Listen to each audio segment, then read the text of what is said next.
बहुत सारे बच्चों को पता नहीं है कि ये लैब क्लासरूम बन गया, प्रैक्टिस लैब।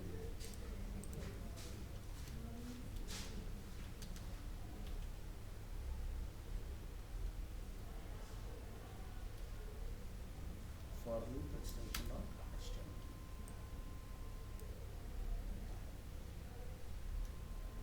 तो कौन से में करना है, फॉर में करना है, वाइल में करना है, डू वाइल में करना है? किसी में भी कर दो। तो यहाँ पर एक वैल्यू चूज कर लो कहाँ से हम स्टार्ट करना चाह रहे हैं। Like variable I equal to हमने रखा 0 और यहाँ हमने लिखा I is less than equal to like 10 and I में हमने क्या किया, इंक्रीमेंट प्लस प्लस। शुक्रिया। और जैसे सर हम आई की वैल्यू 0 देते तो ये स्ट्रिंग दे सकते थे ए बी सी डी, मतलब अल्फाबेट्स।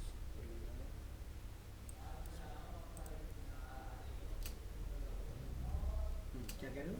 जैसे अभी हम आई की वैल्यू नंबर्स में देते हैं, हाँ, तो हम इसको हम अल्फाबेट्स में भी दे सकते हैं, जैसे A B C D. Numbers में।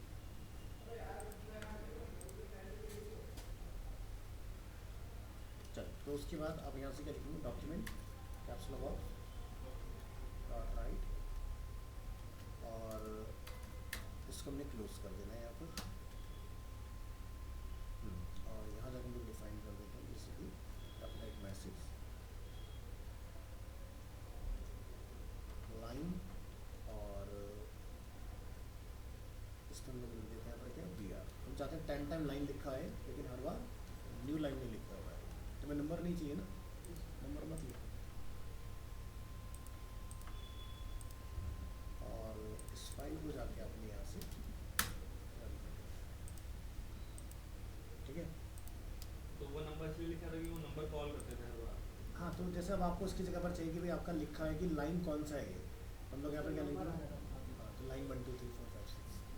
अब जैसे मान लो कि आप चाहते हो कि यू एल एल आई से आपकी बन जाए जैसे कि आइटम, तो हमने यहाँ पर जाके क्या लिखा, आइटम लिखा हमने, लेकिन आइटम जो है वो किससे जुड़े, एल आई से जुड़े। हमने क्या लिखा, आइटम को एल आई में क्लोज। तो क्या करेंगे, यहाँ पर एक वेरिएबल बना लेते हैं लाइक एक्स इक्वल टू, और इसमें हम लोग कौन सा टैग डाल देते हैं, like O L, order list. X हमने क्या डाला, वेरिएबल ओ एल, तो ओ एल क्या हो गया, ऑर्डर लिस्ट। और जब ये लूप खत्म होगा तो क्या हो जाए हमारा, ये बंद हो जाए। तो हम लोग यहाँ पे क्या लिखेंगे, X plus equal to O L अपना यहाँ पर बंद। ठीक है, बस। अभी यहाँ पर क्या दिखा रहा है इस तरह से अनऑर्डर में, जबकि हमने क्या लिखा, ओ एल। तो आप यहाँ जाकर डिफाइन करेंगे इसको इस तरह से, ये वाला पार्ट पूरा इसके अंदर डाल दो। तो ये क्या होगा, वो आपका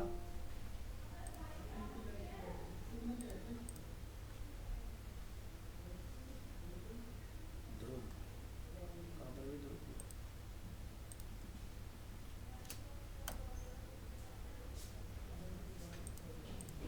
तो अगर हम लोग लूप में रखेंगे तो ओ एल क्या होगा, 10 बार चलेगा, तो हमें 10 बार इसको चलाना नहीं है। तो क्या करें इसके लिए, डॉक्यूमेंट डॉट राइट ना करके आपने यहाँ लिखना है x plus equal to,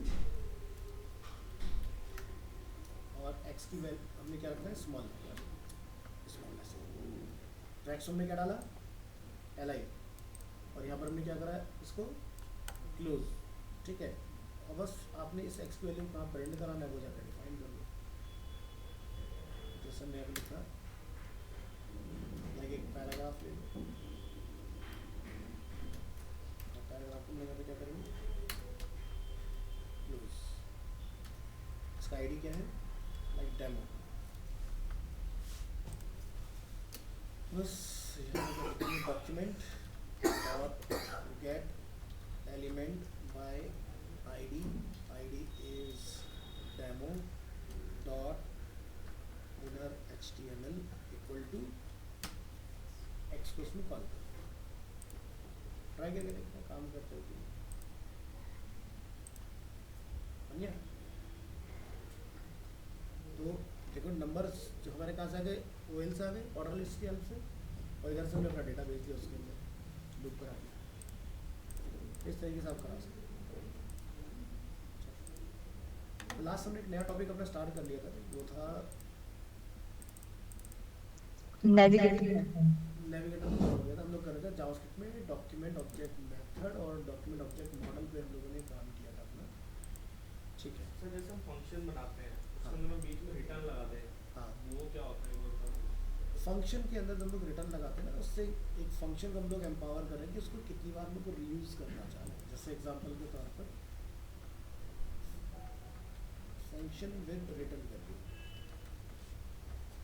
extension dot HTML.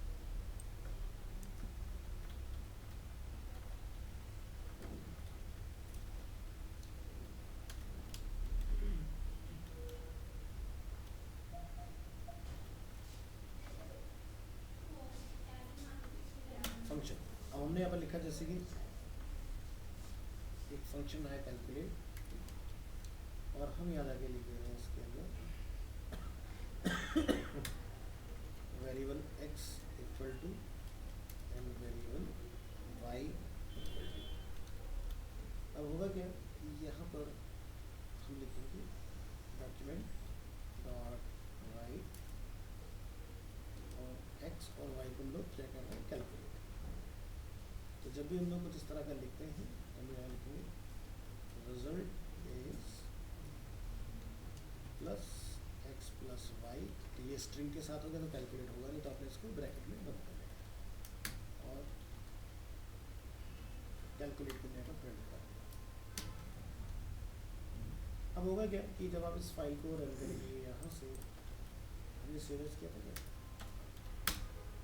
तो रिजल्ट क्या रिटर्न हुआ 15।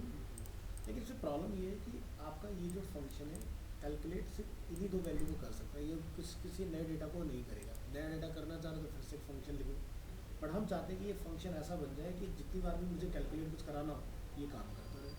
तो हम इस सिनेरियो में क्या करेंगे, इस पूरे कोड को यहाँ से यहाँ तक कमेंट करके बंद, ठीक है।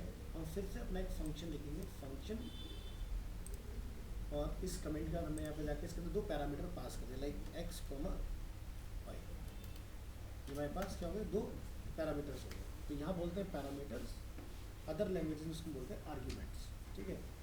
तो यहाँ पर आपने क्या करना है, इस एक्स और वाई के साथ हम चाहते हैं कि जब भी इस फंक्शन का यूज़ आए तो यहाँ पर बेसिकली क्या हो, एक्स और वाई जो है वो कैलकुलेट हो गए, ठीक है। क्या होगा, रिटर्न में एक्स और वाई टोटल हो जाएगा। अब आपने क्या करना है, जब भी आपको इस फंक्शन की ज़रूरत होगी आप यहाँ से क्या लिखेंगे, डॉक्यूमेंट डॉट राइट। अब इसमें हम लोग डॉक्यूमेंट डॉट राइट क्यों लिख रहे हैं, पहले वाले में हमने नहीं लिखा था, क्यों, क्योंकि पहले वाले में डॉक्यूमेंट डॉट राइट अंदर ही था फंक्शन में, बट इस बार हम लोग क्या कर रहे हैं, सिर्फ डेटा प्रिंट करा रहे हैं रिटर्न में। तो आपने कैलकुलेट में जहाँ एक्स वाई लिखा वहाँ पर आप जाके लिख दोगे 5, सॉरी 25, और जब आप इसका आउटकम चेक करोगे तो आपको 30 रिटर्न आना चाहिए, ठीक है। मेरे को लगता है कि फिर से प्रोग्राम में दोबारा कहीं टोटल की ज़रूरत होगी। आपने फिर से फंक्शन लिया, आपने यहाँ लिख दिया 25,55। तो जब आप फिर से चेक करोगे तो आपका रिजल्ट क्या होगा, टोटल 80। अब वो एक ही लाइन में तो इसलिए आपको ऐसा दिखाई देगा, तो आप यहाँ पर क्या लिख दोगे, BR। तो जब लोग एंटर करेंगे तो 30 पहले का टोटल अलग आ गया, 50 का हमारा रिजल्ट अलग आ गया। तो रिटर्न बेसिकली क्या करता है, एक ऐसा फंक्शन बन जाता है जिसको आप जितनी बार प्रोग्राम में अलग अलग तरीके से अलग अलग वैल्यू के साथ यूज़ करना चाहते हो कर सकते हो। ये होता है कि डेटा क्या रिटर्न करना है इसके अंदर। अब यहाँ पर क्या है कि भाई जैसे हम जो वैल्यू डाल रहे हैं वो यहाँ से डाल रहे हैं, अब हम कुछ ऐसा बनाना चाह रहे हैं कि यूज़र अपने इनपुट डाल पाए इसके अंदर, तो आप क्या करोगे, प्रॉम्प्ट लगा दोगे, हाँ। तो क्या लिखें,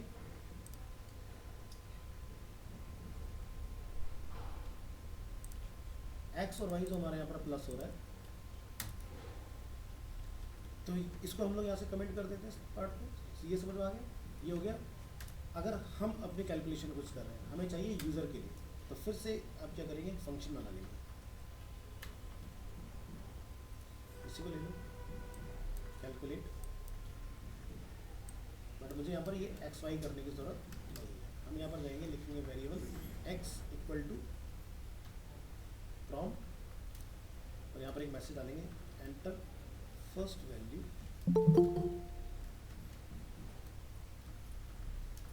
एंटर सेकंड वैल्यू। कौन है अभी? आस्था। किसका है? सूजन। ये जल्दी पहुंचो यार, क्लास में इतना लेट लेट करोगे कैसे चलेगा?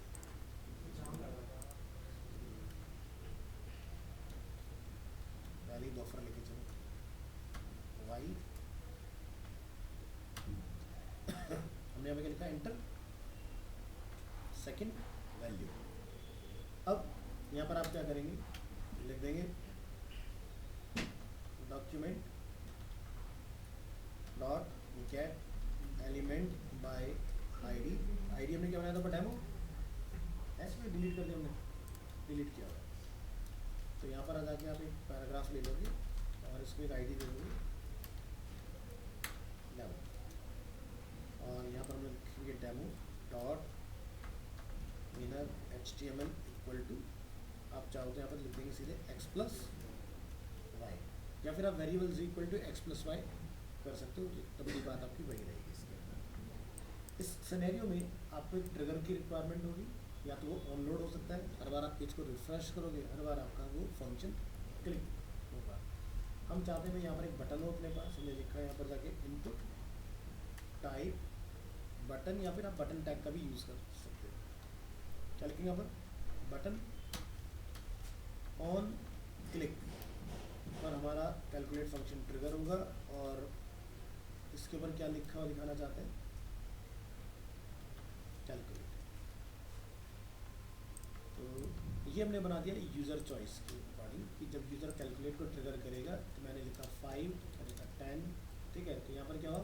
510 हो गया, ये इसने टोटल नहीं किया इसका। तो क्या करें इन दो वैल्यू, क्योंकि देखो जब भी हम लोग कुछ यहाँ से वैल्यू लेते हैं वो क्या होती है हमारी वैल्यू, हमें इंटीजर तो है लेकिन उसका डेटा टाइप जो होगा वो टेक्स्ट में होगा। तो आप यहाँ जाके क्या लिखोगे? Variable z equal to X plus Y, ये हमने डिफाइन किया, z को यहाँ पर आप प्रिंट कराओ।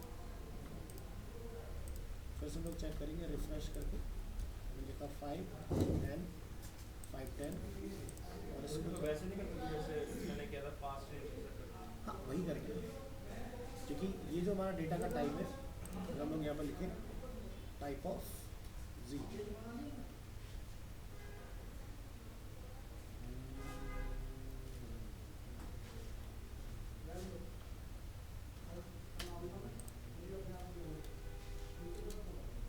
क्या है?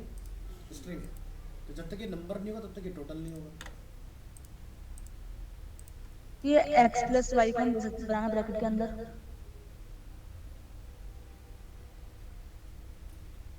ऐसे हाँ जी। ठीक है, इसी को प्रिंट करा लो।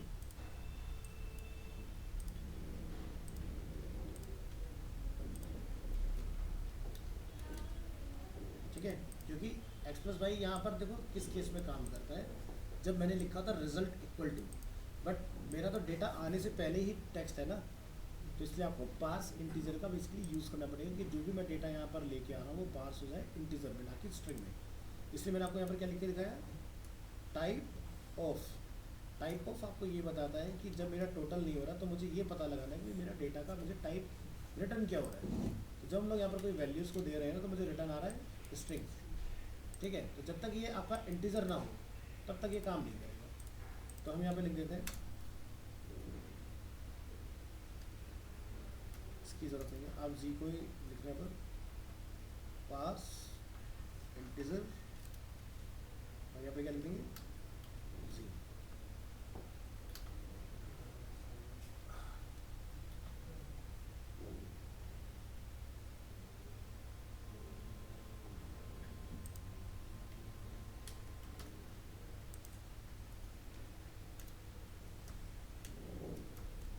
एंटर, हमारा पास।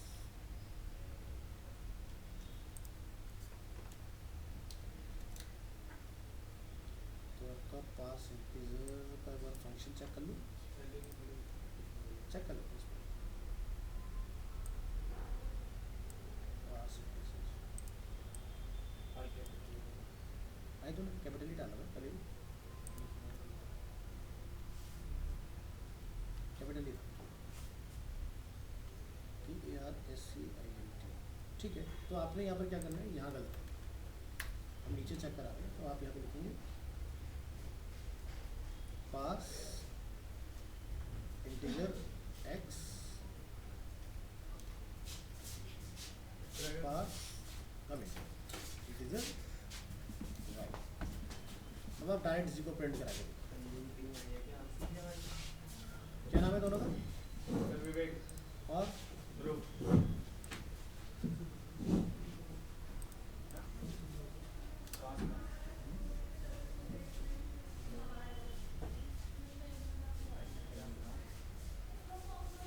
तुमने ऑनलाइन ज्वाइन किया होता है क्या, तभी तुम्हारा वही लक्ष्य राधिया। चल, तुमने यहाँ पर पार्स इंटीजर x और पार्स इंटीजर y किया, और इसको हम लोग ट्राई करके देखते हैं। चलिए यहाँ पर इधर आइए और रिफ्रेश करिए, प्रैक्टिस लैब से लेना नहीं है, सामने वाले सुरेंद्र सर? लैब से, सुरेंद्र सर से। सुरेंद्र सर की लैब से लेना, ठीक है।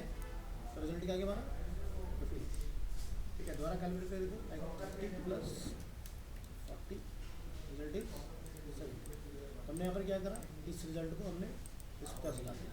तो ये भी तरीका सही है, या फिर आप सीधे यहाँ पर पार्स इंटीजर में जी को हैंडल कर लो, तो भी आप अपना डेटा करा सकते हैं, ठीक है। तो इस तरह से आप अपने इनपुट को ध्यान रखना, जब भी हम लोग किसी फील्ड के अंदर यूज़र का इनपुट लेते हैं तो वो वैल्यू स्ट्रिंग नहीं आएगा, वो नंबर नहीं होगा, आपको कन्वर्ट करना होगा।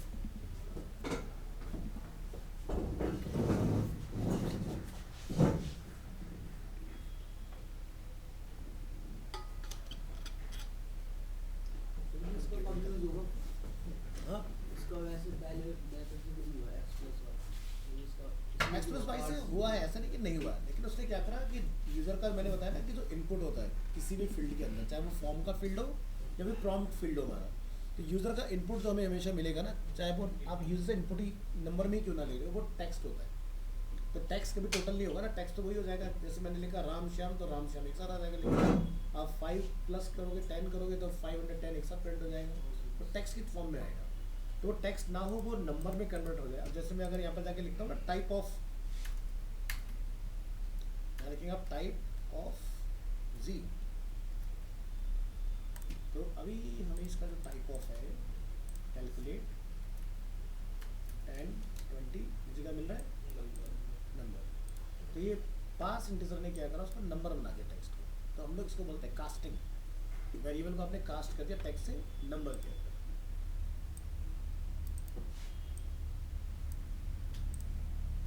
तो सर आपने डोम करके बताया था, हाँ, डॉक्यूमेंट ऑब्जेक्ट मॉडल। समझ नहीं आया। देखो जावास्क्रिप्ट से जो भी आप लिखते हो, ठीक है, तो वो क्या होता है, जैसे अभी हम लोग यहाँ पर क्या कर रहे हैं, document dot gate element by ID demo. तो डेमो क्या है, हमारा एक HTML एलिमेंट है, ठीक है, जिसको हमने एक आईडी असाइन किया हुआ है। तो आईडी के अंदर बाय डिफॉल्ट क्या कुछ है, अगर हम लोग यहाँ पर पेज को रिफ्रेश कर देते हैं, ये बिल्कुल ब्लैंक है, नल और वॉइड, इसमें कुछ नहीं है। तो जावास्क्रिप्ट क्या करता है, दो चीज़ों पर चलता है, DOM and BOM, document object model and browser object model. Browser object model जैसे कि अभी हम लोग इसमें प्रॉम्प्ट चला रहे हैं, या फिर आप विंडो से रिलेटेड या हिस्ट्री से रिलेटेड या लोकेशन से रिलेटेड या स्क्रीन से रिलेटेड अगर आप कुछ भी करो, ये क्या हुआ, बोम, ब्राउजर ऑब्जेक्ट मॉडल। डोम क्या होता है कि मान लो कि मैंने यहाँ पर जब टोटल किया तो मैंने उस आईडी को अपडेट कर दिया, तो this is a DOM manipulation, यानी कि मेरे पास बाय डिफॉल्ट डेटा नहीं है लेकिन जेएस ने उसको अपडेट किया, तो ये क्या हुआ, डोम मैनिपुलेशन। यानी कि जेएस जहाँ पर आपके HTML एलिमेंट को अफेक्ट कर रही है। लेट्स एग्जांपल के लिए मेरे पास एक डिव है, बट वो डिव के अंदर जो बाय डिफॉल्ट मेरा कलर है, जब यूज़र उसमें कुछ करता है तो कुछ कलर डिफरेंट हो जाते हैं, तो वो क्या हो, अगेन डोम मैनिपुलेशन। तो जावास्क्रिप्ट का जो हमारा यूज़ होता है वो डोम को अपडेट करने के लिए, मैनिपुलेट करने के लिए होता है। जैसे हम लोग कोई फॉर्म भर रहे होते हैं ना, तो हमारा फील्ड बाय डिफॉल्ट न्यूट्रल होता है, वाइट, आप सही करते हो ग्रीन होता है, नहीं करते तो रेड हो जाता है। जैसे एग्जांपल के तौर पर फ्लिपकार्ट, ये क्या कर रहा है, डोमी को तो मैनिपुलेट कर रहा है। जैसे आपने यहाँ से बोला कि भाई मुझे साइन अप करना है, आप यहाँ पर डालोगे कुछ नहीं, तो क्या हुआ, डोम मैनिपुलेट हुआ, यानी कि रेड हो गया, यानी कि जेएस ने चेक किया कि भाई मुझे कुछ इनपुट नहीं मिला, तो उसने डोम को अपडेट कर दिया कि भाई ये वार्निंग है, रेड। तो जहाँ पर भी यूज़र के एंड पर कुछ भी चेंजेस होते जा रहे हैं आपके, तो वो ऑटोमेटिक भी हो सकते हैं, वो यूज़र के क्लिक के ऊपर भी हो सकते हैं। ये जो लॉगिन पेज बनता है ये फॉर्म के उससे बनता है। हाँ, ये फॉर्म टैक्स से बना हुआ है। अगर मैं इसको यहाँ पर जाके चेक कराऊँ आपको, right click and click here inspect, तो आप यहाँ पर देखेंगे कि आपको फॉर्म टैग मिलेगा। दिखाई दे रहा है फॉर्म के अंदर हमारा इनपुट दिखाई दे रहा है, जिसमें मैक्सिमम लेंथ फ़ोन नंबर के लिए क्या लगी है 10, ऑटो कंप्लीट ऑफ है क्योंकि ऑटोमेटिक फिल नहीं होना चाहिए, यूज़र लिखेगा, ये नहीं कि पुराना कोई डेटा उठा ले उसके अंदर से कि पहले का कोई हमने फ़ोन नंबर डाला हो, वो नहीं होना चाहिए। बाकी टाइप क्या है, टेक्स्ट है, इन्होंने इनपुट टाइप में नंबर का यूज़ नहीं किया हुआ, तो नंबर के लिए मैंने वैसे ही मना किया है कि नंबर चलता है जहाँ पर लोग स्टेप अप स्टेप डाउन करते हैं। अगर आपको यहाँ पर फ़ोन नंबर के लिए यूज़ करना है तो इनपुट टाइप टेल यूज़ होगा, क्योंकि हम लोग यूज़र का फ़ोन नंबर हम ले रहे हैं उसमें। बट हमने टेक्स्ट क्यों लिया, क्योंकि हम यहाँ पर यूज़र को जो चॉइस दे रहे हैं, एक तो नंबर का है, और जब आप यहाँ लॉगिन करने आते हैं ना, क्लिक ऑन लॉगिन, तो यहाँ पर क्या है, मिक्स डेटा ले रहे हैं हम लोग, इसमें हम यूज़र से उसका नंबर भी ले रहे हैं और उसका फ़ोन नंबर भी ले रहे हैं। तो अगर आपने इनपुट टाइप टेल कर दिया तो फिर आप ईमेल पर वैलिडेट नहीं कर पाओगे, तो आपने फिर टेक्स्ट के फॉर्म में रखना, टेक्स्ट के ऊपर लोग नंबर को भी वैलिडेट कर सकते हैं। जैसे इसमें हम ईमेल आईडी डालते हैं तो हाँ। वो डिटेक्ट करता है, कई बार जैसे मैं गलत डाल दिया था @ नहीं लगा, तो डिटेक्ट तभी करता है ना, तो हाँ। उसके लिए जनरेशन लगाते हैं। जावास्क्रिप्ट से हम लोग कर सकते हैं, मैं भी आपको करके दिखा दूँगा उस चीज़ को, बट JS से भी कर सकते हैं, लेकिन HTML5 ने भी आसान किया हुआ है। आप इनपुट टाइप ईमेल लिखोगे और आगे क्या लिख दोगे, रिक्वायर्ड, लेकिन इस केस में हम लोग यूज़र से उसका नंबर भी सेम फील्ड में ले रहे हैं और उसका ईमेल भी सेम फील्ड में ले रहे हैं, तो यहाँ पर इसका अब जैसे इनपुट हम टाइप उसमें टेक्स्ट होगा, रिक्वायर्ड लिख देंगे हाँ। ठीक है, और हम डालेंगे नंबर, तो फिर उसमें वो उसके साथ मिक्स नहीं करेगा, एरर कर देगा फिर एरर कर देगा। हाँ, तो इसलिए यहाँ पर ईमेल नहीं चलेगा। अगर आप ईमेल ही ले रहे हो तो ईमेल का डेडिकेटेड फील्ड होगा, लेकिन हम तो बोल फिर वही तो बोल रहा हूँ, दोनों चीज़ें कंबाइन करने के कैसे चलाएंगे, क्योंकि इसमें तो मैंडेट लगाई होगा, अगर हम ईमेल आईडी गलत डालेंगे हाँ। तो ये हमें एरर दे देगा। ठीक है, तो इन्होंने क्या कोड लिखा? बैकएंड से इसका वैलिडेशन लगा हुआ है। बैकएंड में क्या होता है, जैसे अगर मैं अपना कोई प्रोजेक्ट आपको दिखाऊँ, क्या होना चाहिए, VS कोड। जैसे आप लोग देखते हो इंस्टाग्राम में हम लोग 3 चीज़ों पे लॉगिन करते हैं, या फेसबुक में भी, user name, phone number and email, तो 3 चीज़ों पे हमारा ऑथेंटिकेशन होता है। तो क्या करें, यहाँ पर हमारा VS कोड ओपन हो गया है, और यहाँ जाके आप डिफाइन करेंगे हमारी पुरानी वेबसाइट,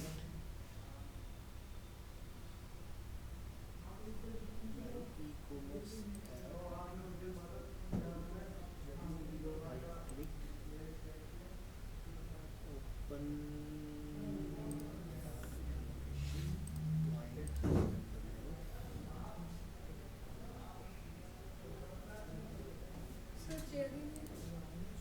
हाँ बोल दो, दे देगा।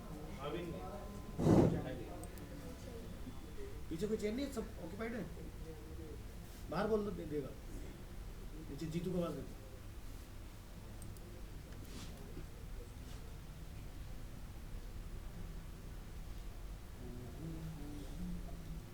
जंग पे चलाया। Sam.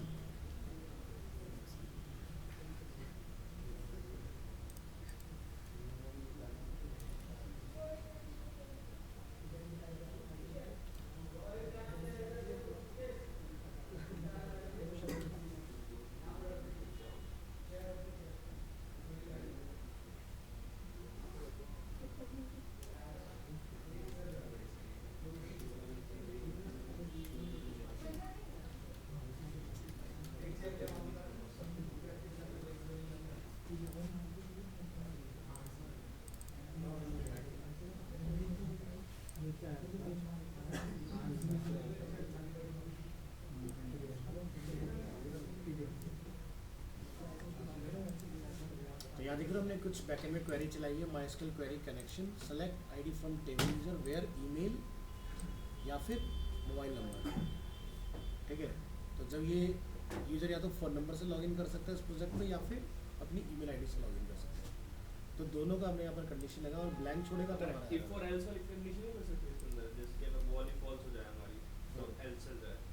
बस भी चला सकते हैं, लेकिन इस तरह के प्रोजेक्ट में डेटा जो होता है हम लोग बैकएंड से ऑथेंटिकेट करते हैं, क्योंकि आपने ईमेल तो सही डाल दिया, आपने यहाँ पर वैलिड करा दिया, लेकिन हम चाहते हैं कि जब तक बैकएंड से या तो नंबर या फिर ईमेल मैच ना हो जाए तब तक यूज़र आगे प्रोसीड ना करे उसको। तो जनरली हम लोग क्या करते हैं, जब कोई बैकएंड के साथ काम करते हैं तो सर्वर साइड वैलिडेशन लगाते हैं। ये पूरा ईमेल और तुम क्या तो इफ और एल्स मतलब अगर हमारी कंडीशन वो फॉल्स हो गई तो एल्स चल जाता है ना, तो इफ में ये डाल देंगे कि अगर हमारी कोई ईमेल आईडी वाली फुलफिल नहीं करती है तो फिर एल्स में ऊपर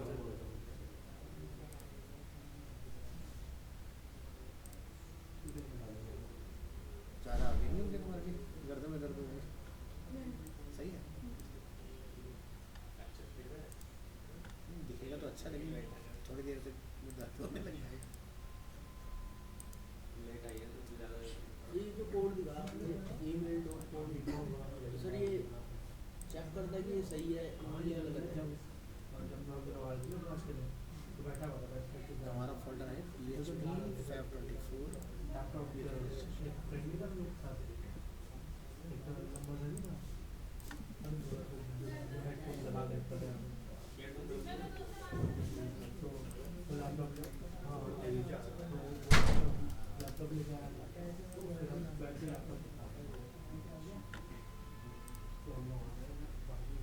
तुमने बना रखा है ईमेल और कॉन्टैक्ट। अगर हम लोग ब्लैंक छोड़ेंगे वार्निंग बन जाएगी इसके अंदर। अगर हम लोग करेक्ट डेटा इसको प्रोवाइड करेंगे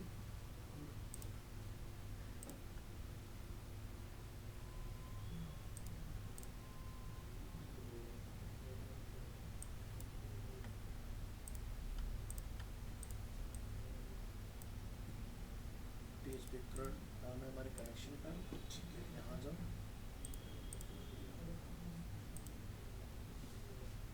तो यहाँ बैकएंड में हमने क्या बना रखा है, टेबल यूजर्स के नाम से। ठीक है, तो यूज़र जैसे यहाँ पर है ऋतिक या सुमित, तो हम लोग यहाँ से जैसे फ़ोन नंबर ले लेते हैं यूज़र का, और हम लोग यहाँ पर ट्राई करेंगे phone number, password, click on sign in. तो वेलकम टू सुमित मौर्य लिखा आ रहा है। अगर हम लोग यहाँ से सुमित की ईमेल आईडी के बेसिस पर लॉगिन करना चाहें तो आप यहाँ से साइन इन करेंगे ईमेल आईडी, और तो अपना ईमेल आईडी के बेसिस पर। ऐसे हम लोग एक और कंडीशन लगा सकते हैं इसमें कि यूज़र नेम के बेसिस पर भी हो जाए तो पासवर्ड हो जाए। फिर ये तो डाटा सही है ना कि यही लोग करेंगे मतलब हाँ, लोग। तो यहाँ पर भी यही होता है कि जो डेटा सेव होगा, मान लो तुम यहाँ पर नंबर कुछ और लिख दोगे थोड़ी ना ले लेगा तुम्हें। तो तो नंबर मैच जो होना भी चाहिए। करवाता है ना मैनुअली, जब करता है क्रिएट करता है ना, तो जो अपना डाटा वाले भेजता है ना तो सेव हो जाता है उनके पास।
शपथ ली है हमने इलेक्शन के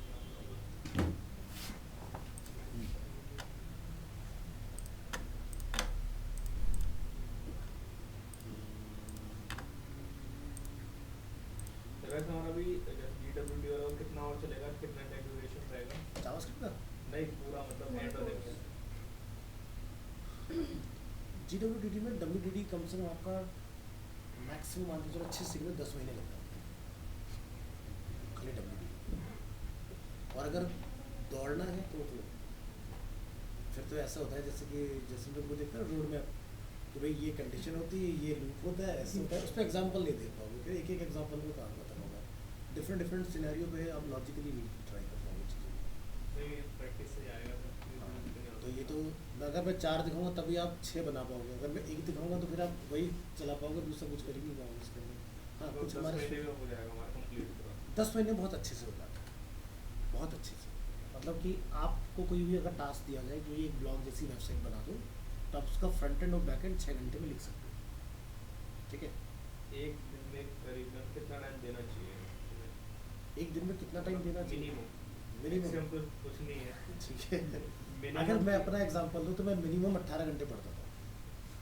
18 आप घंटे। तो एक्सेप्शनल केस हो गए ना हमारे ठीक लिए। है, तो तुम्हें कम से कम 6 घंटे तो मिनिमम डेली का अपना रूटीन बनाना चाहिए, ब्रेक लेके। हर 1 घंटे में कम से कम 10 मिनट का गैप आपको लेना है और फिर अपने काम करना है। तभी जाके आप नए नए सिनेरियो ट्राई कर पाओ।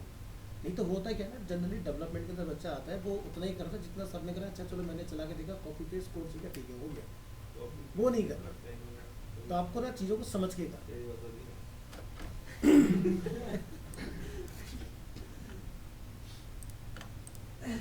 लेकिन मेरे टाइम में क्या था ना कि जैसे कंप्यूटर के बड़ा रिस्ट्रिक्शन था दैट टाइम। तो जैसे मेरा क्या होता था, मैंने जितना भी कोड सीखा मैंने ऑन पेपर लिख के सीखा। फिर मैं वो कोड क्या करता था, कंप्यूटर में डाल के चेक करता था कि जब मेरे पास कंप्यूटर अवेलेबल होता था कि वो काम कर रहा है या नहीं। तुम्हारे लिए तो और आसान- अभी भी ऐसे ही कर रहा हूँ। अगर तुम भी मैं on code paper लिख के करते हो, check कर रहा हूँ, सबसे बढ़िया on तरीका paper। है। मैंने आपको दिखाया था, मैं हाँ। code दिखाया था ना वो। हाँ, पहले मैं लिखता हूँ, अगर कुछ समझ नहीं आता तो फिर तो अगर आप लिख के कर रहे हो तो आपको ना आगे जाके दिक्कतें उतनी कम आई, ठीक है। क्योंकि आपको एक चीज़ को दिखाने के 10 तरीके खुद ही पता चल जाएंगे कि ऐसे पॉसिबल है या किस तरह से पॉसिबल। अभी सर इसमें प्रॉब्लम ये आ रही है तो लॉजिक नहीं बनता। तो अभी नहीं बनेगी। अभी तो जस्ट इस जेएस के अभी तो सेशन जैसे से हम ये जान आप रहे हैं कि इतना क्या समझ क्या पाओगे कैसे कि कौन सी होता है। चीज़ क्या है, वेरिएबल्स क्या होते हैं, कंडीशंस क्या हैं, ठीक है। लेकिन जब आप पीएचपी में जाओगे तो वहाँ पर जाके आपको बहुत अच्छे से डिटेल में चीज़ें और क्लियर होना स्टार्ट है, क्योंकि पीएचपी पूरी जेएस से ही एक्सट्रैक्टेड है। बस लिखने का थोड़ा सा तरीका उसका बदल जाता है, बाकी सब कुछ सेम है। अच्छा सर, जैसे सामने क्लाइंट हमें वो देता है कोई वेबसाइट बनाने के लिए, तो हमें किस फॉर्मेट में देता है? मतलब फोटो देता है, जैसे आपने तो क्या किया, हमें पीएचडी से पूरी मेजरमेंट वगैरह वहाँ से देख ली। अब कल को हमें वो कहता है कि फोटो दीजिए हमें, ये खुद दे दे अलग, तो हम कैसे मेजर करेंगे कि हमें कितना? देखो आपको याद होगा जब हमने सबसे पहले फ्लॉट वाला टेम्पलेट बनाया था तब हम चीज़ें मेजर करके बना रहे थे। लेकिन मैंने जब आपको फ्लैक्स कराया तो मैंने कोई भी चीज़ आपको ना टोटल करके नहीं सिखाया कि इसकी वर्थ इतनी है। सब कुछ हमने क्या रखा, 100% के अंदर लिक्विड में लेके गए लोग चीज़ों को, कि फ्लैक्स 1 100%। अगर हमें 3 कॉलम बना रहे हैं तो हमने लिखा फ्लैक्स 1, तो 3 कॉलम हमारे इक्वल साइज के बन के तैयार जो हो। एक डेवलपर होता है हाँ। उसको ये जैसे लोगो वगैरह ये सब, ये हमें तो डिजाइन नहीं करने, तो वो नहीं। करे हुए मिलते हैं ना। सब आपको करके मिलेगा। जनरली होता है क्या, देखो 2 तरह के क्लाइंट होते हैं। एक कि भाई मुझे क्या बनवाना है, मैंने कोई बंदा हायर करा, कोई कंपनी हायर की, उनसे मैंने डिज़ाइन कराया, अब मैंने किसी डेवलपमेंट की किसी कंपनी को ढूंढा और मैंने उनको पूरा अपना दे दिया प्रोडक्ट। एक तो इस तरह का क्लाइंट होगा, इसका 10% आप मान के चलो, ऐसे क्लाइंट 10% हो गए। अब 90% जो क्लाइंट होते हैं वो ये कहते हैं कि भाई आप ही सारा कुछ करो, मुझे ये बताना है कि आपको बनाना क्या है। मैंने आपको एक नाम दे दिया कि लाइक मेरे को एक वर्कशॉप के ऊपर मेरे को कुछ बनाना है, लाइक जो कार गैराज वगैरह का एक प्रोजेक्ट फॉर एग्जांपल ऐसा मान के चलो। तो कंटेंट राइटिंग, डिज़ाइनिंग, उसके अंदर क्या ग्राफिक डिज़ाइनिंग, सारा कुछ उस एजेंसी का काम है करने का। तो उस एजेंसी के पास में ग्राफिक डिज़ाइनर अलग होते हैं, वेबसाइट डिज़ाइनर अलग होते हैं।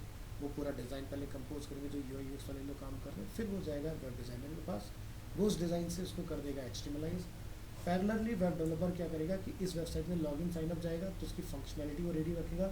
जैसे डिज़ाइन वेब डिज़ाइनर मुझे देगा उसको कन्वर्ट करने के बाद HTML में, मैं उसके ऊपर फंक्शनैलिटी जोड़ती चलेगा। ऐसे होता है। अब ये ध्यान रखो, जैसे कि आपको तो मैं जिनका भी WDD है उनको मैं साइन इन साइनअप करना बनाना सिखाऊंगा, लेकिन कंपनी में आपको बनाना नहीं होता, क्योंकि एक प्रोजेक्ट बना लिया तो आपके पास बन गया ना, उसके अंदर थोड़े बहुत चीज़ें चेंज होंगी, कोड तो वही चलेगा। तो इसलिए एक दिन में एक वेबसाइट बहुत अच्छे से बन जाती है। तो इसमें बूटस्ट्रैप पे नहीं मिल जाता वो लॉगिन साइन इन वाला? लॉगिन साइन अप क्या है कि डिज़ाइन है, लेकिन वो फंक्शनैलिटी कैसे काम कर रहा है, बैकएंड से डेटा कैसे फैच कर रहा है, कि यूज़र एक्सेस कर रहा है, नहीं तो वो चीज़ अलग हो गई ना। तो ये चीज़ है, तो डिज़ाइन तो कुछ भी हो सकता है। हाँ जी कशिश। सर जैसे लॉगिन पेज मैंने डिजाइन किया था ना हाँ सर, उसमें क्या हो रहा है, जैसे हम लॉगिन में आप बता रहे हो कि लॉगिन में या तो यूजर मोबाइल नंबर से जाएगा हाँ। या ईमेल से जाएगा या फिर जीमेल, ऐसा कुछ है ना। बट वो आईडी जहाँ जीमेल भी हो सकती है, कोई भी हो सकती है। बस उसमें क्या होता है कि जो हमारा वैलिडेशन होता है ना, वो 2 चीज़ें ढूंढता है, @ का कॉम्बिनेशन और डॉट का कॉम्बिनेशन, और उनके आगे पीछे की हमारी लेंथ लेस देन 1 नहीं होनी चाहिए। जनरली ये आपका कोड फाइंड कर रहा होता है। बट सर अगर जैसे हमारे में क्या है कि एक OLM आईडी होती है और उसका पासवर्ड होता है, तो यूजर वही डाल के लॉगिन कर सकता है। उनको ना जीमेल डालनी होती है और ना ही कोई मोबाइल नंबर डालना होता है, सिर्फ OLM आईडी और पासवर्ड। हाँ। सो अगर हमें वो फिक्स करना पड़ेगा बैकएंड में, तभी तो वो आगे लॉगिन कर पाएगा। OLM आईडी जो है आपका एक तरह का यूज़र आईडी हो गया। अब वो user ID alpha numeric combination भी हो सकता है या फिर न्यूमेरिक कॉम्बिनेशन भी हो सकता है। जैसे बहुत सारे बैंक होते हैं, जैसे PNB। तो PNB का अगर किसी का नेट बैंकिंग कोई चलाए तो CBU करके कुछ होता है उनका, देन आगे उनके न्यूमेरिक कॉम्बिनेशन होते हैं। अब जैसे कोई HDFC का यूज़र है तो उनके सारे न्यूमेरिक कॉम्बिनेशन होते हैं। तो वो बैंक टू ब्रांड वेरी करता है कि बेसिकली वो किस तरह से अपने कॉम्बिनेशन चला रहे हैं यूज़र नेम के। तो जैसे आप लोग इंस्टाग्राम में जाते हो तो आप लोग क्या करते हो, अपने नेम के इनिशियल्स यूज़ कर लेते हो, अपना बर्थ ईयर लगा लेते हो, उसके बाद में अपना यूज़र नेम प्लान कर लेते हो। ये भी हमारा यूज़र नेम कुछ ऐसा होगा। ये ऐसा भी था, गूगल से कनेक्ट होते ही सारी एप्लीकेशन मतलब वो कर देती है कि मतलब ये बंदा लॉगिन हो जाता है मतलब एप्लीकेशन में। हाँ, वो टोकनाइजेशन होता है। वो टोकनाइजेशन क्या होता है कि हमें ना पेड एपीआई लेने होते हैं, जिसके बेसिस पर क्या होता है कि आप देखते हो बहुत सारी साइट में कि या तो आप अपना फ़ोन नंबर या ईमेल डाल के लॉगिन करो, या फिर आप फेसबुक के बेसिस पर, इंस्टाग्राम के बेसिस पर, गूगल के बेसिस पर या एप्पल आईडी के बेसिस पर, किसके बेसिस पर आप लॉगिन करना चाहते हो।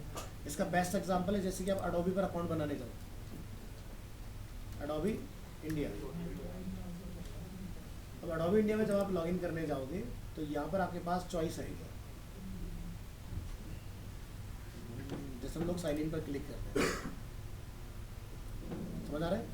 या तो भाई मेरे पास अपनी खुद की कोई ब्रांड ईमेल आईडी है, ब्रांड ईमेल आईडी जैसे कि मेरा ईमेल आईडी abhishek@bestanimationSchool.com, या फिर मेरा फेसबुक में अकाउंट है, या गूगल में अकाउंट है, या एप्पल में अकाउंट है। तो मैं इन तीनों के बेसिस पर लॉगिन करना चाहता हूँ। तो ये जो सिस्टम है ये हो गया मेरा एपीआई, ठीक है। यानी कि ये अडोबी ने क्या करा होगा, एपीआई खरीदी है, क्योंकि जब भी कोई यूज़र यहाँ पर अकाउंट अगर लिख के नहीं चलाना चाह रहा, डायरेक्ट उसका मतलब क्रोम के अंदर उसका जीमेल ऑलरेडी चल रहा है, तो सीधे क्लिक करेगा, अलाउ करेगा और उसके अंदर इन हो जाएगा, तो टाइम बच जाता है इससे। लेकिन इससे साइट का जो ऑनर है अडोबी, उसको लॉस क्या होता है वो भी मैं आपको बताता हूँ। लॉस ये होगा कि कल को मान लो मुझे इस यूज़र को ट्रैक करना, मैं नहीं कर सकता, क्योंकि टोकन तो गूगल के पास बना है ना। गूगल तो सीधे परमिशन दे देगा इसको अपने सर्वर को ऑथेंटिकेट करके।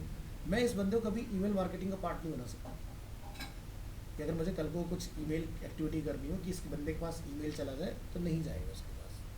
तो ये लोग क्या करते हैं, अंदर कहीं ना कहीं दोबारा आपसे एक बार ईमेल कहीं ना कहीं सबमिट करा लेंगे चुपचाप, तब आपके पास ईमेल आना स्टार्ट होगा, नहीं तो आपके पास मेल नहीं आएगा ना। मुझे आपका फ़ोन नंबर पता होगा कि आपका फ़ोन नंबर क्या है, तो मैं आपके साथ एसएमएस मार्केटिंग नहीं कर सकता हूँ। लेकिन ये लगाया क्यों जाता है, ईज़ ऑफ एक्सेस। अब ये क्या करते हैं, जब आप ईमेल आईडी डाल लोगे ना, तो जैसे आप कोई इनकी वेबसाइट पर जब लॉगिन कर लोगे, आपने कुछ भी करना है तो ये ओटीपी ऑथेंटिकेट कराएंगे, एक ओटीपी आपको भेज देंगे ताकि आपका अकाउंट सिक्योर है। तो फ़ोन नंबर मिल गया इनको तुम्हारे से, तो ले तुमसे सब लेंगे घुमा फिरा के। यहाँ पर चाहे तुम डायरेक्ट लॉगिन कर लो, आगे की चीज़ें चलेंगी नहीं जब तक आप दोगे नहीं। लेकिन सीधी सी बात है कि अगर मेरे पास कोई बंदा आ रहा है और अगर मैं उसको ट्रैक ही नहीं कर पाऊँगा तो मैं नहीं फिट गया। तो अल्टीमेटली मार्केट में क्या चल रहा है आजकल, डेटा वॉर चल रहा है। हर कंपनी ये चाह रही है कि ज़्यादा से ज़्यादा मेरे पास डेटा कलेक्ट हो जाए, जिसको बेच के या फिर उसके बेसिस पर मैं अपने बिजनेस को आगे रिटेन करूँ। जैसे अडोबी पर आप अकाउंट बना लोगे, आपने अपना एक बिहेंस अकाउंट बना लिया फॉर एग्जांपल, तो आपको कहीं ना कहीं आगे जाके ऑफर आने लगे भाई अगर आप पेड ले लेते हो तो आपको इस तरह के बेनिफिट मिल जाएंगे। इसके अंदर 100 में से 10 लोग अगर कन्वर्ट होते हैं तो क्या लॉस है, कुछ तो आ ही रहा है ना, जहाँ तो कुछ नहीं रहा ना। तो इस तरह से बिजनेस मॉडल बनता है। या फिर कल को अडोबी अपना डेटा किसी को दे देता है, या अडोबी का टेक ओवर हो जाता है, तो उस कंपनी के पास बैठे बैठे सारा डेटा आ गया। तो एलन मस्क ने ट्विटर क्यों खरीदा भाई, उसको पूरे वर्ल्ड के अंदर इतने सारे सेलिब्रिटीज़ जो हैं या फिर जितने सारे आपके पॉलिटिशियंस हैं, उन सबको अपने कंट्रोल में लाना था। तो उसने क्या करा भाई एक एक के पास जाओ, उससे अच्छा किसी कंपनी को खरीद लो, सारे लोग उसके कंट्रोल में आ गए 2 मिनट में। अब उसने जब लिया तो उसको भाई साहब नंबर ऑफ अकाउंट्स तो दिखाई दिया, मिलियंस ट्रिलियंस अकाउंट थे। उसने बोला कि भाई एक्टिव यूज़र बताओ कितने, जो ट्विटर को उसने खरीदा। उन्होंने बोला भी एक्टिव यूज़र कितने हैं, तो कहते हैं अकाउंट कितने हैं जी, इतने। तो इतना गैप क्यों आ रहा है? इसको ऐसा समझो जैसे कि तुम्हारे यूट्यूब पर कोई एक ऐसा बंदा है जिसके सब्सक्राइबर करीब मान के चलो 1000 है, लेकिन तो कोई वीडियो डाल रहा है तो व्यू उसके पास 10,000 है। नहीं तो तुम्हारे सब्सक्राइबर जनरली 1000 है, तो व्यू 10 क्यों है ये बताओ। यानी कि तुम्हारे वो बॉट चला के तुमने फेक सब्सक्राइबर बना रखे हैं लोगों को दिखाने के लिए, असली है नहीं। तो यही था ट्विटर के केस में कि जो डील पहली बार होते थे कैंसिल हो गई थी ना, तो वो आधे से ज़्यादा अकाउंट ऐसे थे जो कि डॉर्मेंट अकाउंट थे, मतलब कि जिन्होंने कभी बना तो लिया जो शोज में ट्विटर पे, लेकिन कभी कुछ किया नहीं। तो उसने वो सारे अकाउंट स्क्रैप कर दिए कि भाई अब उतने ही अकाउंट दो जितने आपके पास एक्टिव है, उसके ऊपर हम लोग पेमेंट करेंगे। तो जहाँ डील पहले वो बहुत बड़े अमाउंट में हो रही थी, वो सीधे 50% ऑफ हो गई। भाई बिजनेस मैन है बंदा, स्पेस एक्स चला रहा है, सारी चीज़ चला रहा है, टेस्ला चला रहा है, साइबर ट्रक चला रहा है, दिमाग नहीं बोर्ड होगा। ज़्यादा थे, बोर्ड ज़्यादा थे। बोट नहीं, dead user, dead user. Boat होता है वो जैसे कि आपने मतलब व्यूज़ बढ़ा लिए जुगाड़ करके, बट एक्चुअली में उतने लोगों ने देखा नहीं। तो ये होता है बॉट। तो बॉट कभी नहीं लगाना चाहिए, क्योंकि पूरा पूरा चैनल ही आपका पेनलाइज हो जाता है उस केस में। आपको अभी दिखाने के लिए तो अच्छा लगेगा कि भाई मेरे पास मिलियंस ऑफ पीपल है, और लोग क्योंकि कल तक तो उसके पास इतने थे, रातों रात मिलियंस हो गए। ऐसा क्या वायरल कंटेंट डाल दिया भाई, ठीक है। तो आप बहुत जल्दी पकड़ में आ जाते हो। जब इनके क्या होता है, यूट्यूब की चेकिंग पॉलिसी होती है ना, वो ये देखते हैं भी इतने सब्सक्राइबर आए। तो आप देखना कभी जब आप चैनल चलाते हो ना, तो किस वीडियो ने कितने सब्सक्राइबर दिए, वो पूरा डेटा होता है उनके पास। अब तुम्हारे पास 4 वीडियो और तुम्हारे पास मिलियन सब्सक्राइबर, तो यूट्यूब भी तो देख रहे कहाँ से आए, कौन सी वीडियो पर आए, कहाँ से लोग एक्टिव हुए, वो डेटा कुछ है नहीं। तो गूगल जब से यूट्यूब की चेकिंग पॉलिसी रन होगी ना, तो सारे एकदम से डिलीट हो जाएंगे आपके यूजर्स। तो इसलिए कभी नहीं चलाना चाहिए। सर जो ईमेल आईडी बनती है, किसी के पास .com होता है, किसी के पास .in का फर्क क्या है? देखो .com जो होता है ना, वो वर्ल्ड वाइड यूज़ होता है, which is stand for commercial, com stand for commercial.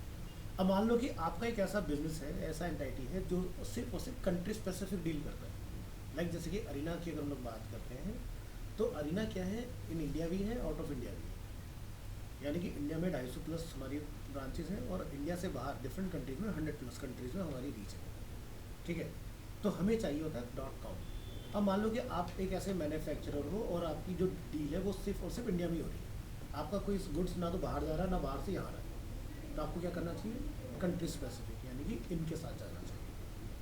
तो ये होता है डिफरेंस। जैसे कंपनी है, हाँ मेरे दोस्त काम करता है, उसके ऑल ओवर इंडिया भी है, लेकिन जब वो इंटरनली बात करने के यूज़ करते हैं कुछ हाँ। मेल्स वगैरह, तो हाँ। उनके पास .in की आईडी है, हाँ लेकिन जो उनके मेन सीनियर्स हैं उनके पास .com है। क्यों ऐसा क्यों?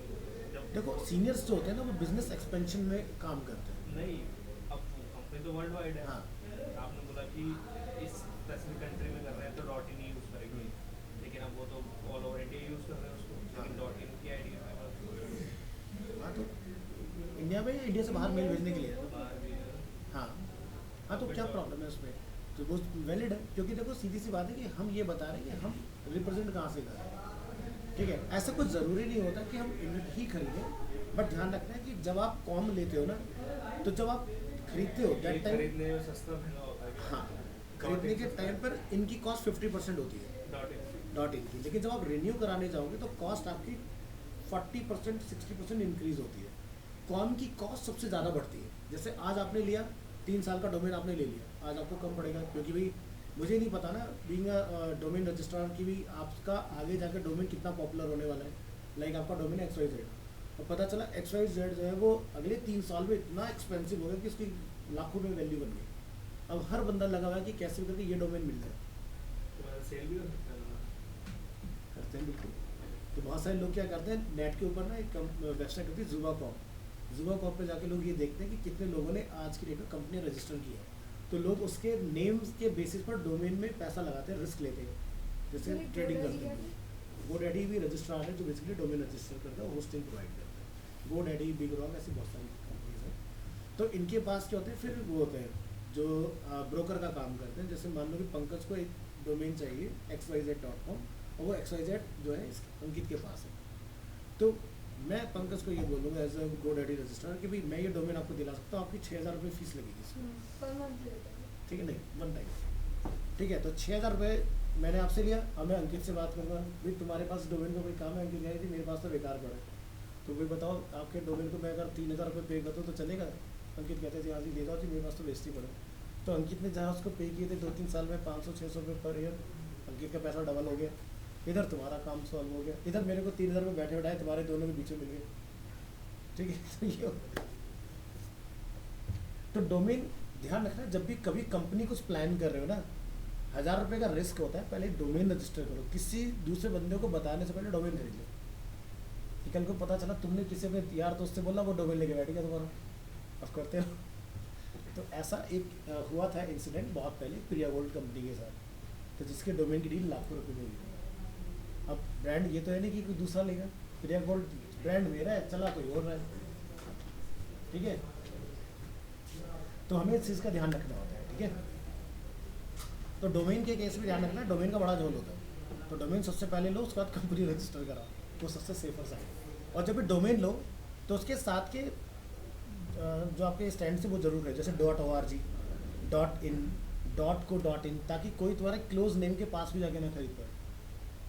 और यही मेन होते हैं, उसके बाद वो खरीदता रहे .asia, क्या फायदा उसका, कोई लॉजिक विराट नहीं। कोहली का भी बेटा हुआ था, उसके नाम से लोगों ने डोमेन खरीद के रख लिया। हाँ तो करते हैं लोग वहाँ वैसे, लेकिन अब वही है ना कि अब वो रिन्यू नहीं करेगा तो कोई फायदा नहीं है, एक साल में वो एक्सपायर हो जाएगा, एक साल में जब एक्सपायर होगा कोई रिन्यू नहीं करेगा, डोमेन जाता है फिर ब्लैक होल में। ब्लैक होल का मतलब ये होता है कि अब वो डोमेन एक ऐसी सिचुएशन में चला गया, ना तो वो कोई इसको खरीद सकता है ना ही कोई इसको बेच सकता है, तो उसका टाइम होता है 2 से 3 महीने, 2 से 3 महीने का डोमेन वापस आएगा वेब के अंदर लौट के अपने आप, जब सबके राइट्स उसके ऊपर से रिमूव हो जाए, फिर आप डोमेन को दोबारा खरीद सकते हैं।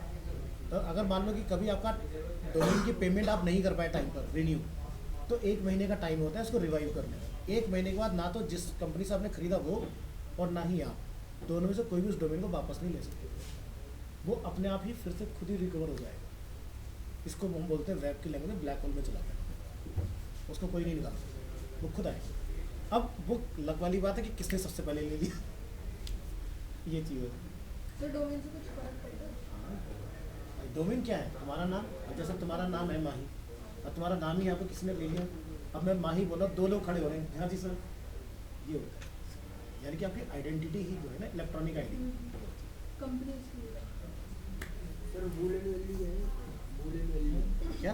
बूलियन वैल्यू अच्छा, बूलियन वैल्यू को बेसिकली इसके अंदर 2 ही रिजल्ट होते हैं, 0 और 1। 0 रिप्रेजेंट करता है फॉल्स को, 1 रिप्रेजेंट करता है ट्रू को, ट्रू और फॉल्स। रूल्स बता दो कि फर्स्ट होता है ना, मतलब प्रॉपर्टी जैसे आपका जो इफ़ होता है वो बूलियन है एक तरह का, मतलब कि वो इफ़ बाय डिफ़ॉल्ट ट्रू पर चलता है, एल्स बाय डिफ़ॉल्ट फॉल्स पर चलता है, ठीक है।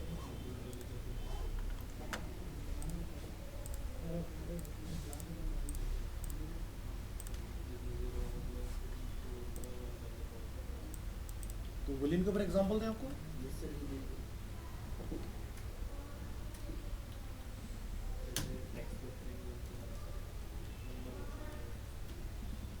बूलियन में हम लोग कुछ भी चला सकते हैं।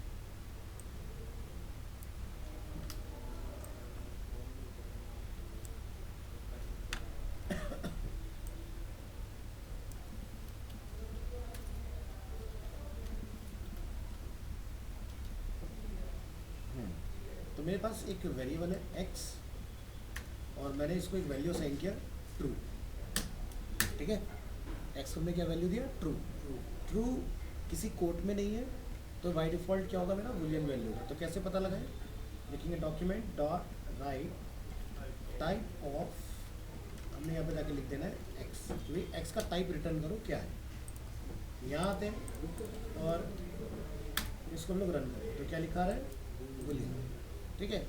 तो पहला डाउट तो हमने ये क्लियर कर लिया कि भाई ये बूलियन है भी या नहीं है ना। अब हम लोग यहाँ पर एक कंडीशन रन कर रहे हैं, if x 2 times equal to अगर ट्रू है, हमने लिखा है पर ओके, एल्स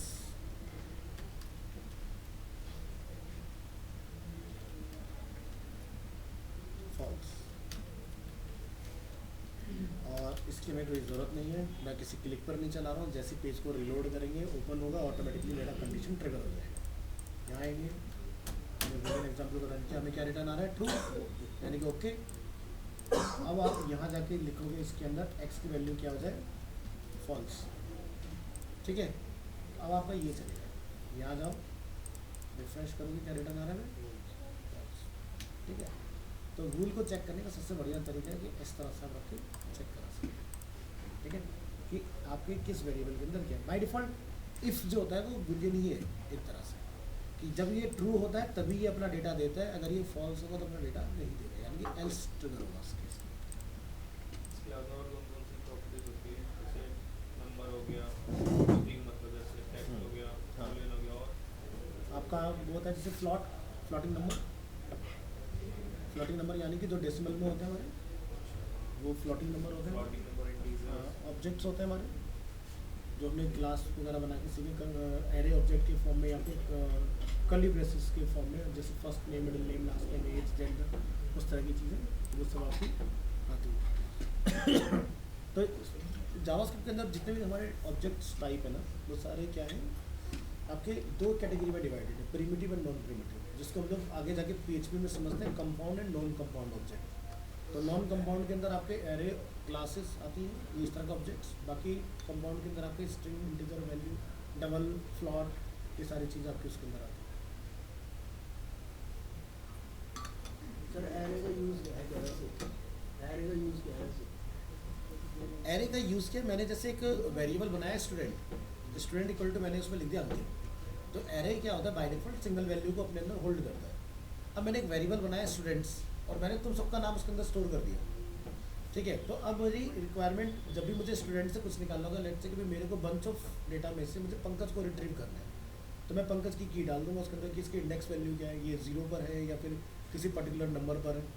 तो एरे का सीधा सा फंडा है कि एरे अपने अंदर एक ही वेरिएबल के अगेंस्ट मल्टीपल वैल्यू रख सकते हैं, ठीक है। तो जब भी आपको लगता है कि मेरे पास बहुत ज़्यादा मिसलीनियस डेटा है, तब आप एरे का यूज़ करते हो। और अगर आपको लग रहा है कि मेरे पास एक ही वैल्यू है, जैसे हमने लिखा variable first name equal to, हमने वहाँ पर लिख दिया राम, तो राम ही निकाल सकते हो फर्स्ट नेम लिखने के बाद। लेकिन अगर आप लिखोगे स्टूडेंट्स फर्स्ट नेम, अब उसमें ढेर सारे स्टूडेंट्स के फर्स्ट नेम लोड करा दो, तो जो डेटा आपको लेना वो निकाल सकते हो। जैसे एग्जाम्पल के तौर पर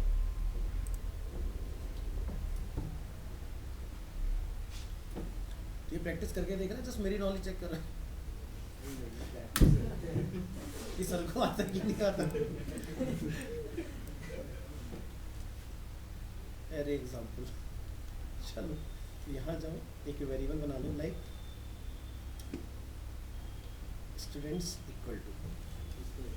अब आपको जितनी भी वैल्यूज के अंदर स्टोर करानी है वो यहाँ से जाकर हम लोग कॉपी कर सकते हैं। जैसे मैं 3-4 नाम यहाँ से कॉपी करूँगा और इधर जाके लोड करा देते हैं। रिकॉर्डिंग चल रही है क्या? हाँ, पता चला इतनी कहानी सुनाई सब मुझे।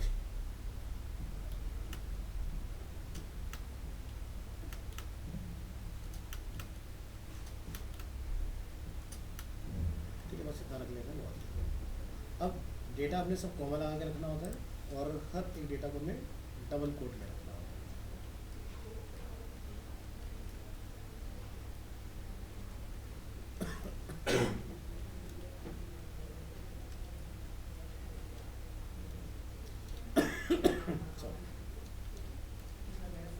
हमने यहाँ डिफाइन किया, लिखेंगे डॉक्यूमेंट डॉट राइट, और डॉक्यूमेंट डॉट राइट में आप यहाँ जाके कॉल करेंगे स्टूडेंट्स।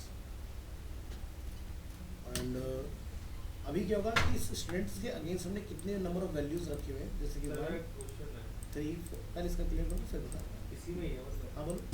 जैसे ये सेमी कॉलम लगाते हैं, ये कहाँ पे लगाते हैं कंफ्यूजन रहती है। इस वाले में कहीं पे भी लगाते हैं, जैसे कहीं पे हम जैसे देखो ध्यान रखना कि इसका क्या सिस्टम है। जैसे हम लोग इंग्लिश लिटरेचर लिखते हैं ना, तो जब भी हमारा कोई सेंटेंस कंप्लीट होता है हम लोग पीरियड लगा देते हैं, फुल स्टॉप। ऐसी कोडिंग के अंदर जब भी कोई लाइन आपको लगता है मेरी ओवर हो गई, तो वहाँ पर आपने ये लगाना है, अच्छा हम ऊपर लगाया। ठीक है। तो जैसे मेरे को लगा कि भाई मेरा स्टूडेंट्स के अंदर डेटा जितना रखना था रख दिया, उसके बाद में लाइन खत्म, तो आप इसको डाल दो, ठीक है। अब जैसे मान लो ये लास्ट लाइन है, मैं यहाँ ना लिखूँ चलेगा, बट अगर यहाँ पर 2 लाइन का कोड है और आपने पहले नहीं लिखा तो ये एरर है, समझ गए। तो यानी कि ये प्रोग्राम ये नहीं पता लगा पा रहा कि ये दोनों एक हैं या ये दोनों अलग अलग हैं, ठीक है। तो इसलिए ध्यान रखना, लास्ट पर मैटर नहीं करता, लेकिन उससे प्रीवियस लाइन के ऊपर मैटर करता है, ठीक है। तो ये सिंटैक्स को टर्मिनेट करने के लिए हर प्रोग्रामिंग लैंग्वेज में यही चलेगा, कोई भी चला प्रोग्रामिंग लैंग्वेज सब में यही रहता है। जैसे अभी तो हम ये बहुत छोटा सा बोर्ड लिखते हैं, कई हाँ। बार जैसे हम वेबसाइट बनाते हैं बहुत बड़े बड़े बोर्ड लिखते हैं। अब कई बार कोई चीज़ हमें एरर पकड़ना है कि किस लाइन में एरर है, वो कैसे पकड़ना है। तो मैं आपको आगे चल के कैच वगैरह सिखाऊंगा इसके अंदर कि एरे कैच कैसे करते हैं इसमें, तो आपको समझ में आ जाएगा। वैसे तो कंसोल में बता ही देता है, कंसोल बता देता है, ठीक है, लेकिन हम चाहते हैं कि कंसोल पे कई बार लाए। कंसोल में कुछ आ ही नहीं रहा होता। हाँ, तो पता नहीं चल रहा है console वो में कैच क्या इसके अंदर एक आपका होता है कैच एरर, वो आपका आएगा इसके अंदर। तो उससे क्या होगा कि आप उससे फिर एरर सॉरी अपने एरर जो रिट्रीव कर लोगे फ्रंट एंड के ऊपर, आपको कंसोल में जाने की जरूरत नहीं कि किस लाइन में कहाँ एरर बना। जैसे PHP क्या होता है कि वो एरर लिख के ही चलता है। मान लो कि अगर हम लोग यहाँ पर आज की क्लास का अगर एग्जाम्पल लें, ये हमारा क्या चल रहा है, ये डिफरेंट है, ये हमारा नया फोल्डर ओपन कर लेते हैं, इसको करते हैं क्लोज। लेकिन वैसे तो टेक्स्ट एडिटर ये भी बताया था VS कोड। नहीं, मैं आपको प्रैक्टिकल कुछ दिखा रहा हूँ बस। तो जैसे आज की क्लास में हम चला रहे थे ग्लोबल्स, ठीक है। तो जब हम इस फाइल को रन करेंगे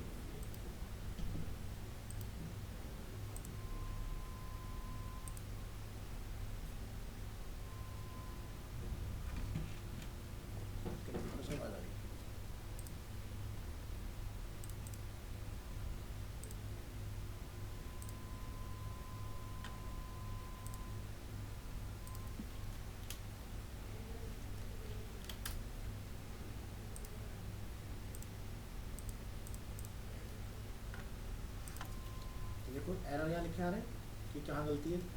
हमारी फाइल का नेम है $2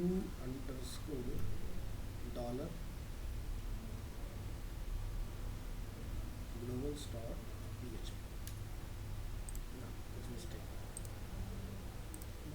नेम कॉपी करो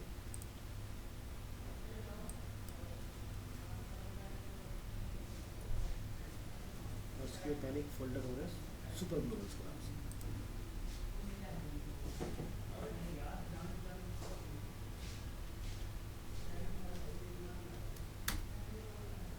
तो आपने देखा यहाँ पर हमें लाइन में एक एरर आ रहा है, लिखा हुआ कि लाइन नंबर किस पर हमने गलती की, ठीक है।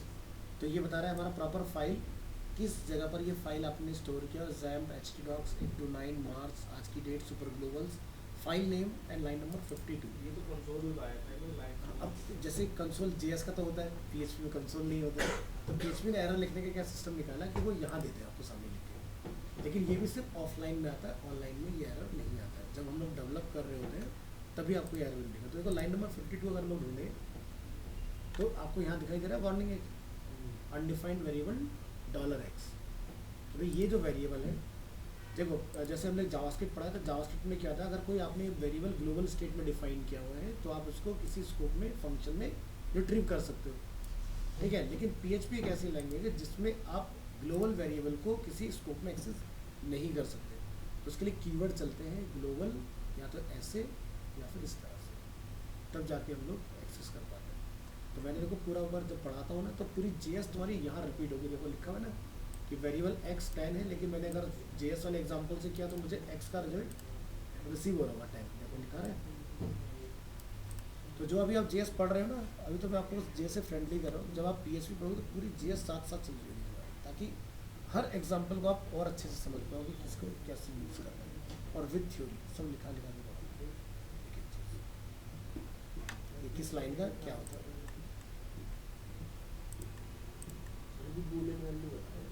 बताने वाले पता नहीं चला तुम्हें वो क्या होता है। मैंने कि ये क्या था स्टूडेंट में बता रहे थे। हम तो एरे पे आ गए भाई। अच्छा अरे बता रहे थे नाम भी सेव नहीं। तो यहाँ देखो हमने ये जो वेरिएबल नेम अपना यहाँ डिफाइन किया था स्टूडेंट्स, तो उसके अंदर जितना भी हम लोगों ने डेटा अपना स्टोर किया वो सारा डेटा में यहाँ पर प्रिंट हो रहा है। तो बाय डिफ़ॉल्ट जो हम लोग इस तरह से कोई एरे डिफाइन करते हैं इसको हम लोग बोलते हैं क्या, इंडेक्स एरे। अब अगर आपको मान लो लगता है कि भाई मेरे को इसमें से पर्टिकुलर एक डेटा फैच करना है, या जैसे मैं इसका टाइप ऑफ पता करना चाह रहा हूँ कि ये क्या है, हमने लिखा यहाँ पर टाइप ऑफ में हमने क्या लिखा स्टूडेंट्स, तो मुझे क्या रिटर्न हुआ ऑब्जेक्ट, क्योंकि ऑब्जेक्ट ही एक ऐसी चीज़ है जिसके अंदर हम लोग मल्टीपल वैल्यूज़ को कंटेन करा सकते हैं। ऑब्जेक्ट कुछ भी हो सकता है, अगर हमने जैसे इसको सिंगल वो करा हो रखा हो तो ये क्या स्ट्रिंग दिखाता हमें? अगर वो सिंगल नहीं होता हाँ तो स्ट्रिंग आता है। लेकिन अगर एरे में है ना ब्रैकेट में लिखा तो ऑब्जेक्ट ही रिटर्न होगा, चाहे वैल्यू सिंगल ही क्यों ना हो, क्योंकि ब्रैकेट का मतलब ही होता है ऑब्जेक्ट, ठीक है। तो यहाँ पर क्या है कि जैसे हमने इसका टाइप ऑफ पता लगा लिया, अब मुझे पर्टिकुलर किसी की का डेटा निकालना है इसके अंदर से, तो आप क्या करेंगे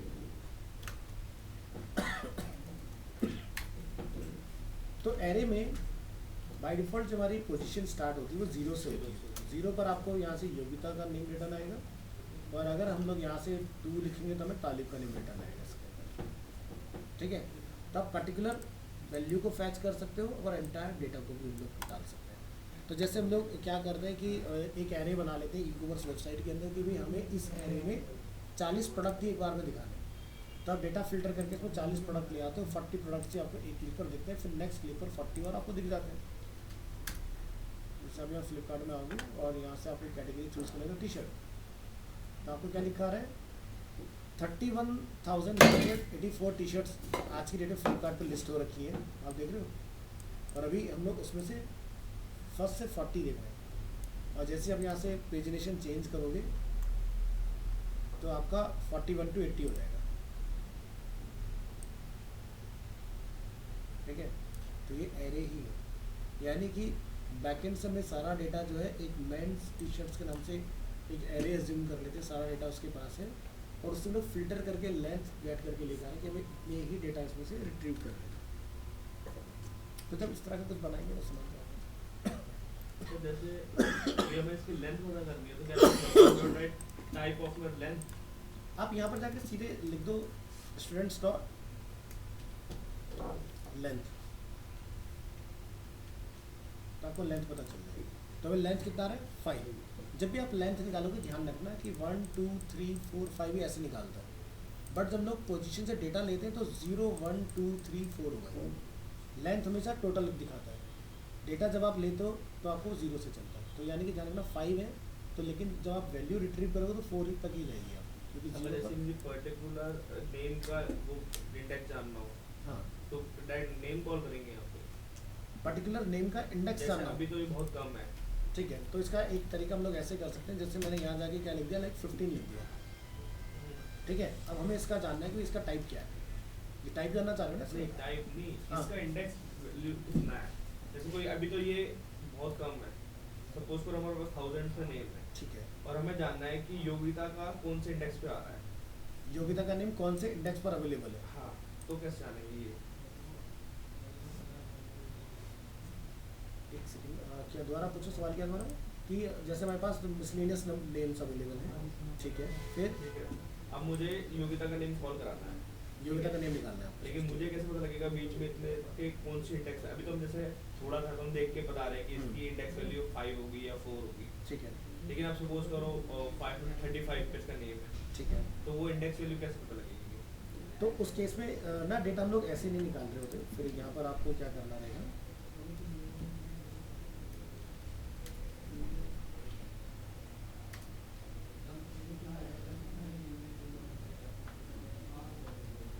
अब यहाँ पर क्या है, डेटा मेरे पास जितना भी यहाँ अवेलेबल है ये सब मिक्स है। अब जैसे कायदे में जब डेटा होगा मेरे पास तो अंक की स्टार्टिंग में होना चाहिए अल्फ़ाबेटिकल ऑर्डर में, तो मुझे ये फाइंड आउट करना आसान हो जाएगा कि वाई का सीरीज मेरा कहाँ पर होगा।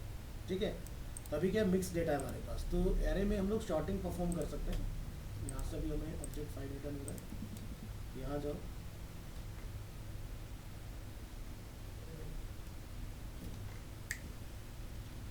स्टूडेंट्स, और पहले आप किसी वेरिएबल के अगेंस्ट को शॉर्ट परफॉर्म कर लो, या फिर हम लोग लिख सकते हैं स्टूडेंट्स डॉट, तो डेटा हमारा करेक्ट हो गया। तो आपका डेटा इस तरह ये से भी एक तरीके का फंक्शन है जो पहले से प्री डिफाइंड है, जो हमने शॉर्ट इसको हम लोग यहाँ फंक्शन नहीं बोलते। जावास्क्रिप्ट में ध्यान रखना, जितने भी आप बनाना ब्रैकेट यूज़ करते हैं इनको हम बोलते हैं मेथड। ठीक है, वैसे हम लोग ब्रैकेट से ये समझते हैं कि ये क्या है, फंक्शन है, तो फंक्शन बोलते हैं PHP के अंदर। यहाँ सारी चीज़ें जितनी भी आप यूज़ करते हैं वो सब होते हैं मेथड। तो इंटरव्यू में ना ये चीज़ बहुत पूछी जाती है आप लोग से, भाई ये जो हमने लिखा है शॉर्ट क्या है, आप बोलोगे फंक्शन, तो आपको डिस्क्वालीफाई कर देगा। JS में ध्यान रखना, बनाना ब्रैकेट से बोलते हैं, पैरेंथेसिस भी सही हाँ बोलते ये हैं। पैरेंथेसिस भी यही है।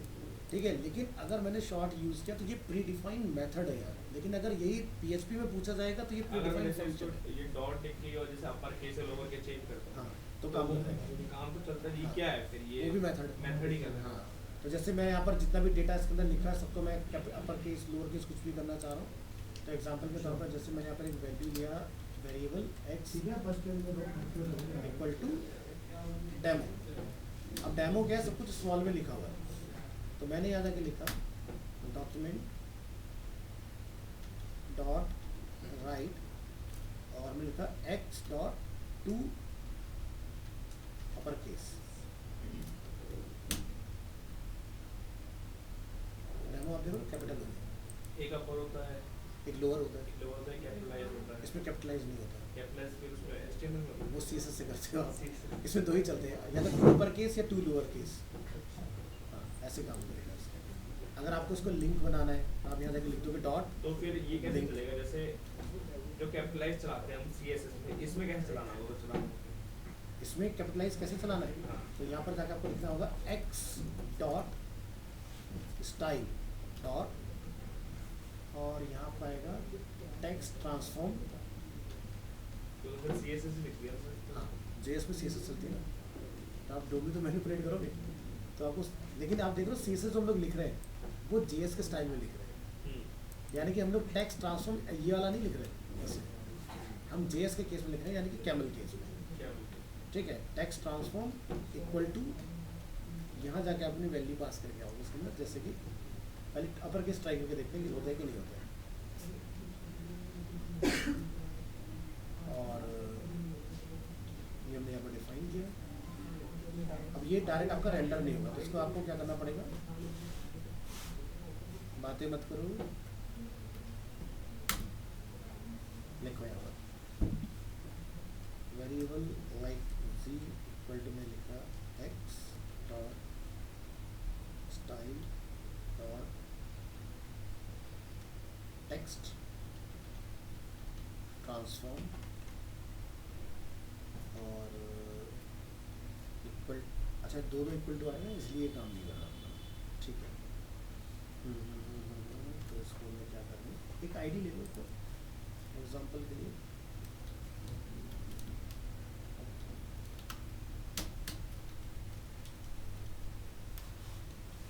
आईडी क्या अपना डेमो। तो सबसे पहले तो हम लोग डेमो के अंदर डेटा डाल देंगे, यहाँ लिखिए POCLENT डॉट वाई, नहीं गेट एलिमेंट वाई आईडी,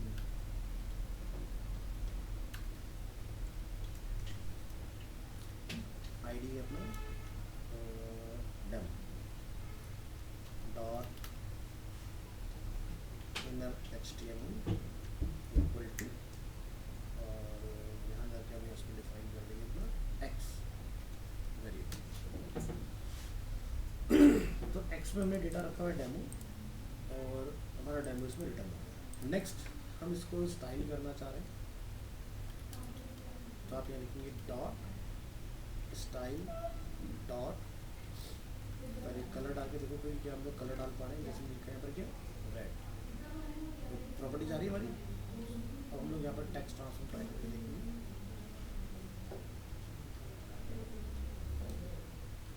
यहाँ पर लिखिए अपर केस काम करेगा।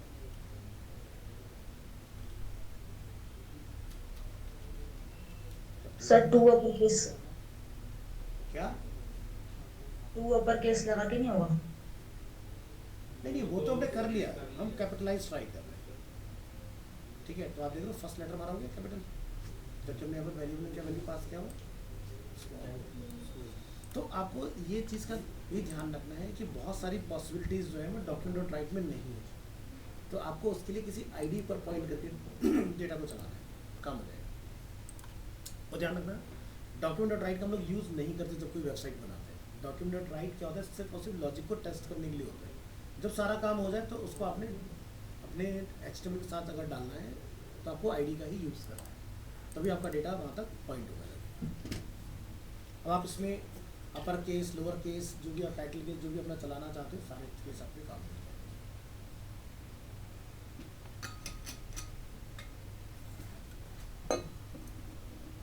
जैसे आप इसका कोई बैकग्राउंड कलर देना चाहते हो, यहाँ तक आप लिख देंगे बैकग्राउंड,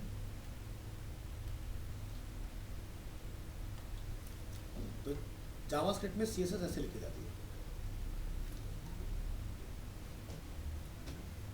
ठीक है, आप सिर्फ टेक्स्ट के नीचे चाहते हो तो लिखोगे डिस्प्ले में इनलाइन ब्लॉक।